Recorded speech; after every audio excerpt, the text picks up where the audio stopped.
Yusuf Kala yang fokusnya pada dalam rangka ulang tahun Banyuasin ke-13, pemerintah Kabupaten Banyuasin menyelenggarakan pameran potensi desa dan Banyuasin Expo 2015 yang dihadiri langsung Bupati Banyuasin di alun-alun Kota Pangkalan Balai, Kamis malam 27 Agustus 2015. Menurut Inspektur Jenderal Kementerian Desa (PDTT) Sugito mengatakan, pihaknya berharap pameran potensi desa yang dihelat bersamaan dengan Banyuasin Expo dapat menggerakkan perekonomian masyarakat di wilayah Banyuasin, serta sebagai wadah memfasilitasi dalam mengembangkan potensi desanya.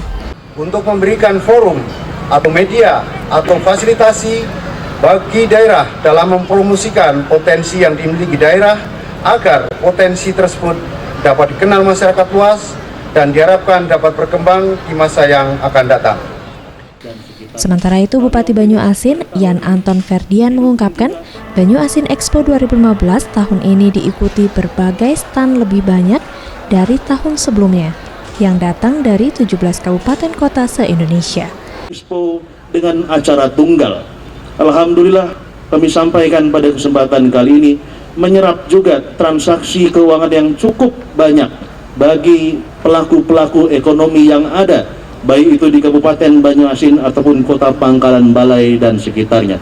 Kami optimis pada tahun ini didukung juga oleh pameran potensi desa dari Kementerian Desa, maka tujuan akhir dari penyelenggaraan Banyuasin Expo dan pameran potensi desa tahun 2015 ini yang menciptakan geliat ekonomi khususnya di alun-alun Kota Pangkalan Balai ini tentunya yang tahun depan akan kami permanenkan, insya Allah tentu akan tercapai. Ia juga menambahkan, pameran potensi desa akan menyuguhkan potensi yang membanggakan. Yang lebih penting, pameran ini akan menggerakkan ekonomi di tengah kelambatan pertumbuhan ekonomi yang terjadi. Ferry Jati Nugroho, Gusti Putus Mertayasa, Sriwijaya TV.